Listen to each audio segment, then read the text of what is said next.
Je me suis intéressé et j'ai découvert que c'est vraiment une école de passionnés, c'est-à-dire qu'ici, tout le monde a un centre d'intérêt commun, c'est-à-dire les avions, les fusées, l'espace.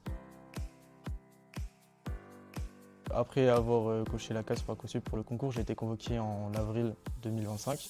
Donc j'étais convoqué au campus de Paris. Donc pour la préparation, ce qui m'a beaucoup aidé, c'est les annales d'anglais et de maths. Et au niveau de l'entretien de motivation, je me suis préparé des questions-réponses type.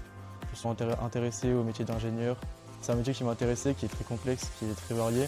Mais dans le domaine de l'aéronautique, oui, c'est un métier qui m'intéresse beaucoup. Donc le jour du concours, les étudiants nous sont très bien accueillis en nous mettant à l'aise avec des jeux, avec des boissons, des viennoiseries. L'épreuve se passe avec un 2 QCM, un 2 maths et un anglais d'une heure. Et ensuite un entretien de motivation. Il ne faut pas voir l'entretien de motivation comme quelque chose de stressant, mais plutôt comme une discussion sur quelque chose de passionnant. Vous allez parler du métier justement d'ingénieur, mais aussi de vos passions, surtout dans l'aéronautique, dans l'aérospatiale, ou bien les hobbies. On peut vous poser des questions sur des thèmes d'actualité. Ces questions, elles servent à voir si déjà on est intéressé, si on est passionné par ça, par l'aéronautique. Déjà à l'âge de 3 ans, je voulais faire pilote d'hydravion parce que je me disais que j'avais peur de me cracher sur le sol, donc je préfère me cracher dans l'eau. Par la suite, avec les films que mon père m'a montré, Top Gun par exemple, je me suis vraiment fasciné par tout ce monde. En grandissant, j'ai compris l'importance et les enjeux de ces domaines dans l'actualité, c'est-à-dire l'évolution, l'exploration spatiale, l'évolution des avions civils ou bien militaires. Au début, je ne savais pas trop ce que je voulais faire, je me dirigeais plus vers pilote. Mais en élargissant mes connaissances, mes recherches, j'ai découvert qu'il y a plein d'autres choses. En creusant, on découvre qu'on peut travailler sur des moteurs d'avion, on peut travailler sur des systèmes, on peut travailler sur des fusées, il y a tellement de métiers variés. Un ingénieur, c'est pas seulement quelqu'un qui va faire des équations, qui va résoudre des problèmes, c'est quelqu'un qui va innover, c'est quelqu'un qui va gérer une équipe, qui va travailler en équipe. D'abord, on fait les piscines, une immersion dans les maths, la physique et l'anglais.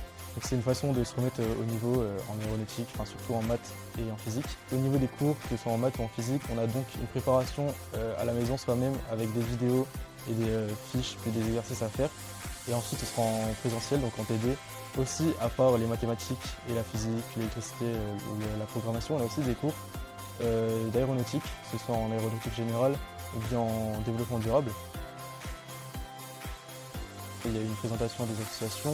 Vous trouvez donc tout ce qui vous plaira, que ce soit dans les associations techniques, ludiques ou bien sportives. Je voulais prendre mes repères avant d'intégrer une association.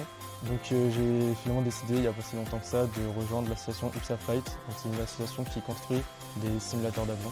Je trouvais ça intéressant de voir comment se passe un projet de telle envergure, par exemple la construction d'un simulateur d'un Boeing 777 ou bien d'un A320.